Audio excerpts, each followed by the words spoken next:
On prend un peu l'air à présent, enfin pas pour longtemps, direction Méaudre, là où vous trouverez au bord d'un chemin le trou qui souffle. Si ça vous fait sourire, c'est que vous n'êtes pas un féru de spéléo. C'est l'un des spots les plus appréciés des adeptes qui encourent des risques liés à cette activité, mais les autorités ont tout prévu pour coordonner les secours en cas d'incident. Reportage Olivier Escalon.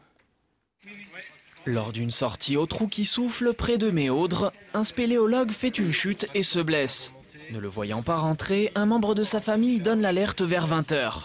Dès 4 h du matin, le plan de secours est lancé et dès 7 h, les équipes de sauvetage s'engouffrent dans la grotte. Voilà pour le scénario de cet exercice annuel de secours spéléo organisé par la préfecture de l'Isère. Près de 150 personnes sont mobilisées pour une opération d'envergure qui doit durer plus de 20 heures. Le commandant Gilles Coudoulet du SDIS 38 est le chef de la mission. Cet exercice rentre dans le cadre des plans de secours spéléologie de l'Isère. Participent à ces activités les corps constitués qui sont les sapeurs-pompiers, les CRS et les gendarmes et le SAMU. Mais surtout, le gros des forces vient donc des spéléologues civils, donc notamment ceux qui appartiennent au secours spéléo de l'Isère et qui sont les conseillers techniques et surtout c'est eux qui vont mettre en œuvre les techniques pour sortir les victimes des cavités. La société de secours Spéléo de l'Isère réunit près de 400 bénévoles, pratiquants et passionnés prêts à intervenir en cas d'alerte. Le département compte notamment 7 conseillers techniques qui sont d'astreinte 24 heures sur 24. Mais pourquoi faire appel à des bénévoles pour ce type d'opération ?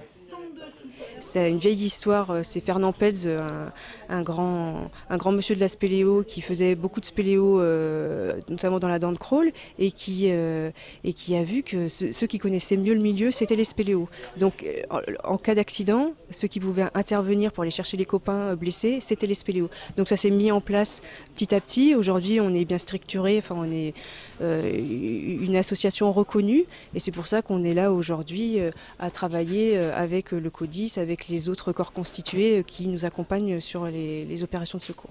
En parallèle du premier accident, un plongeur spéléo qui faisait une reconnaissance derrière un siphon s'est brisé la cheville. Les équipes gèrent donc 2 secours en même temps, dans le même réseau mais pas au même endroit. Finalement, l'opération se termine à 2 h 30 du matin et tout le monde est sain et sauf.